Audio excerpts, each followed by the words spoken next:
যেই মানুষটা একবার পাঠ করল লা ইলাহা ইল্লাল্লাহ,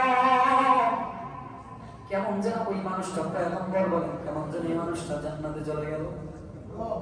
জনকি বন্ধু জনক আব্দুল্লাহ বিন হুযাফা রাদিয়াল্লাহু তাআলা তিনি যখন এই পরিস্থিতির মধ্যে জবাব দিলেন, বাদশা বলতেছেন, হায় রে, ভয় দেখাইয়া কাম হচ্ছে না, আরেকটা কাজ করো, সরাসরি তাকে আরো প্রস্তাব দাও, দেখো আর একটু কিছু করতে পারো কিনা। বাদশা এই পরিস্থিতি মোকাবেলা করার পর বাদশা আরেকটা কাজ করলেন, একটা নর্তকী পাঠায় দেওয়া হলো, একটা যেন যন্ত্র, একটা সুন্দরী রূপবতী মাইয়া, একজন নর্তকী পাঠায় দিল, বলে যাও আব্দুল্লাহর কাছে পাঠায় দাও, দেখো এই মেয়ের আল্লাহ পরে তার ঈমানটা ধ্বংস করে কিনা। আল্লাহু আকবার, আল্লাহু আকবার।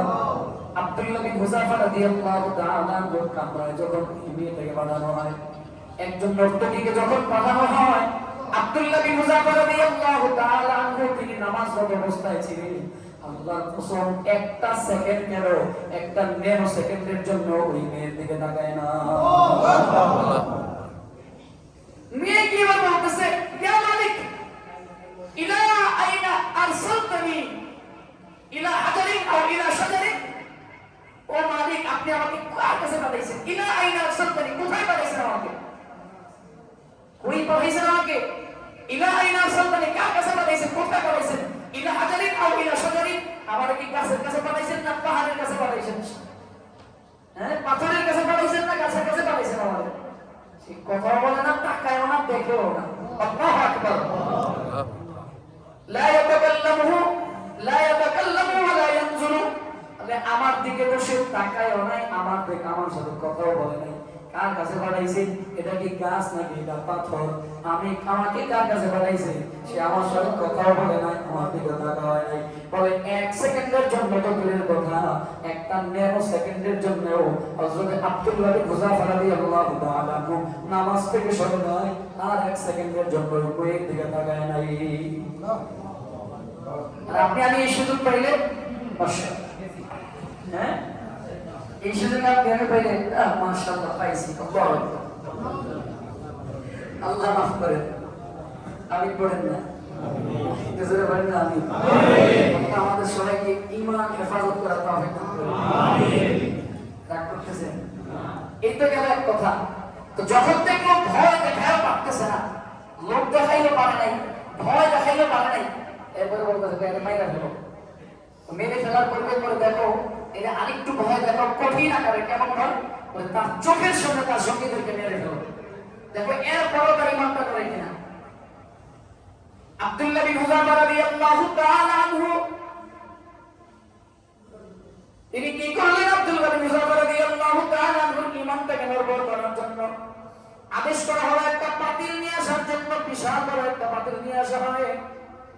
ওই পাতিলের মধ্যে তেল ফুটন্ত তেল গরম করা হয়। তেল গরম করতে করতে তেল এমন ভাবে ফুটলো, ভাতের মার যেমন ফুটতে থাকে তেল থেকে এমন গরম করা হয়। উত্তপ্ত করার পরে আব্দুল্লাহ বিন হুযাফাকে বলল, আব্দুল্লাহ তুমি ঈমান ছেড়ে দাও, তুমি খ্রিস্টান হয়ে যাও, না হয় তোমাকে তেলের মধ্যে ছেড়ে দেব। বলে না না, কোনো পরোয়া নাই, কোনো আপত্তি নাই, আমি ঈমান ছাড়তে পারবো না, তেলে পড়তে রাজি আছি।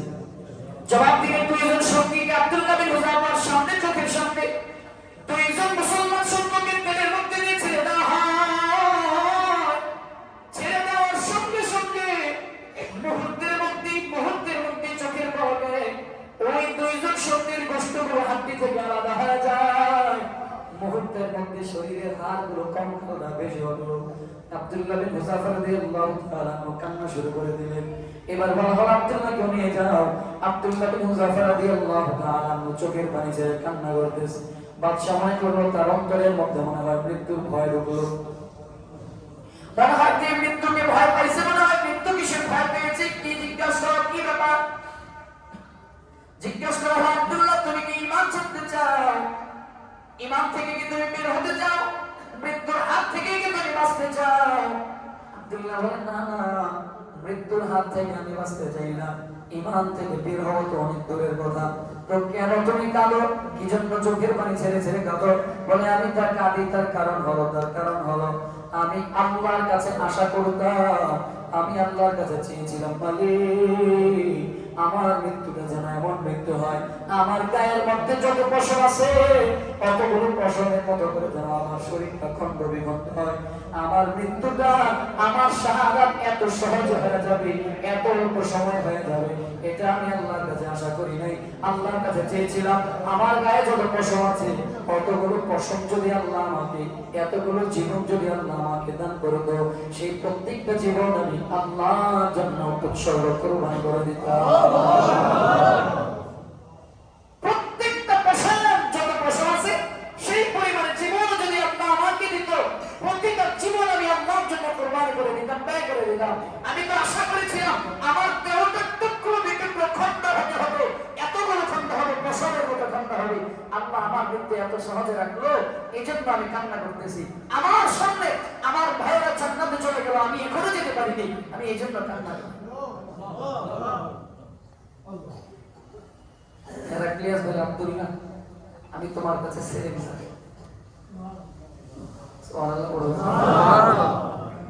তবে একটা কাজ করো আমার খাতিরে।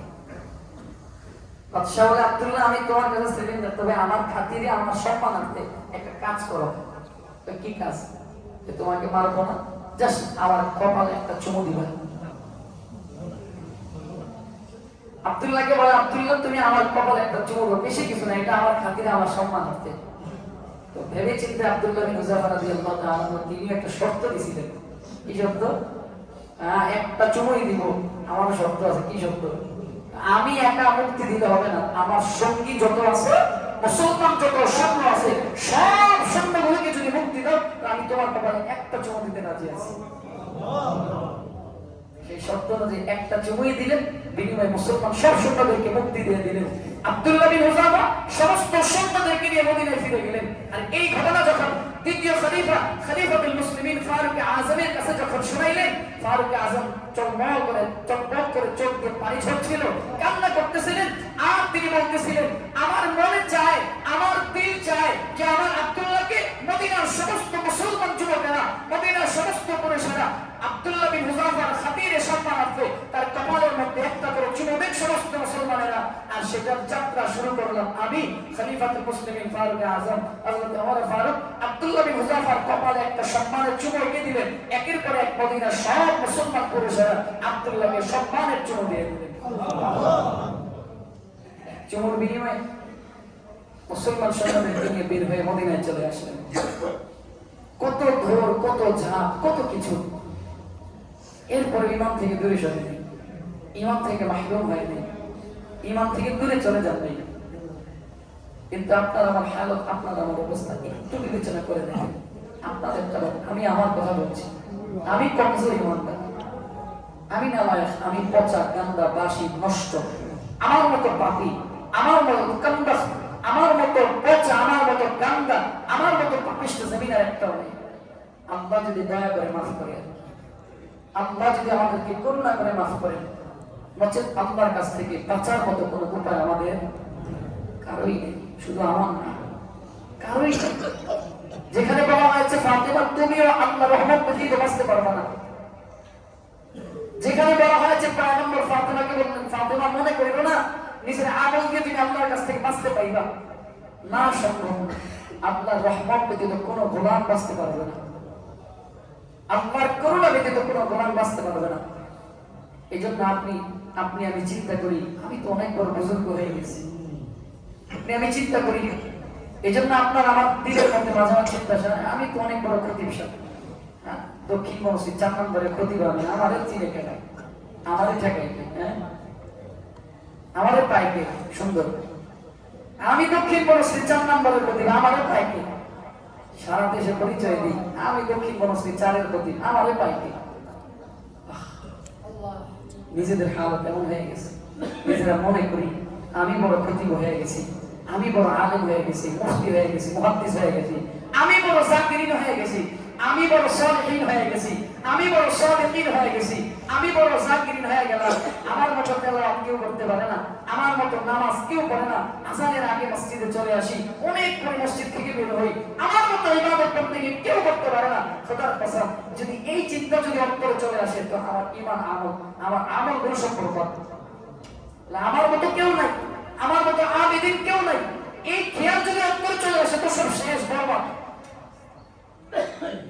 এই খেয়াল যদি চলে আসে বরবাদ, যদি অন্তরে চলে আসে যে অমুকে নামাজ পড়ে না, আমি তো নামাজ পড়ি, আমি তার থেকে ভালো, শেষ। যদি মনে করি অমুকে তো সুদ খায়, আমি সুদ খাই না, আমি ভালো আছি, এই চিন্তা, আমি বড়, আমার চেয়ে বড় কি আছে, আমার মতো আবেদিন কি আছে, আমার মতো জাকিরিন কি আছে, আমি ভালো আছি, আমি বড়, আমি পীর, আমি বুজুর্গ, আমি এই চিন্তাগুলো যদি অন্তরে চলে আসে, আল্লাহ আমাদের বোঝার তৌফিক দান করেন। অন্তত ঈমান নিয়ে যেন আমরা কবরে যেতে পারি, আল্লাহ সেই তৌফিক দান করেন। অন্তত ঈমানটা নিয়ে যদি আমরা কবরে যেতে পারি তো ইনশাআল্লাহুল আজিজ আমরা আল্লাহর কাছে আশাবাদী, আল্লাহ তাআলা আমাদেরকে একদিন না একদিন আমাদের গুনাহের শাস্তিগুলো ভোগ করার পরে জান্নাতে আল্লাহ দিবেন। পয়গম্বর মেরাজ থেকে মেরাজ থেকে পয়গম্বর আমাদের জন্য হাদিয়া নিয়ে আসছিলেন। কয়টা হাদিয়া ভুলে গেছে? 3টা হাদিয়া। কয়টা? 3টা। 1 নাম্বার 5 ওয়াক্ত নামাজ, 5 ওয়াক্ত সালাত। 2 নাম্বার সূরা বাকারা শেষ আয়াত সমূহগুলো। 3 নাম্বার শিরক মুক্ত ঈমান যদি কেউ নিয়ে কবরে যেতে পারে তো আল্লাহর পক্ষ থেকে তার জন্য ক্ষমার ঘোষণা। এর জন্য আমরা সদা সর্বদা চেষ্টায় থাকবো যেন আমাদের ঈমান যেন নষ্ট না হয়ে যায়। রাজি আছি ইনশাআল্লাহ? আমার কাজ, আমার জবান, আমার চোখ, আমার চলা, আমার বলা, আমার কর্ম যেন আমাকে ঈমান থেকে মাহরুম না করে দেয়, সেই দিকে আমাদেরকে সচেষ্ট থাকা লাগবে। আল্লাহ তৌফিক দান করুন, আমিন। আমরা আমাদের সবাইকে আমল করার তৌফিক দান করেন, আমিন। যারা সুন্নাহ করি নাই ক্বাবলা জুমআ সুন্নাহ আদায় করে নেব ইনশাআল্লাহ।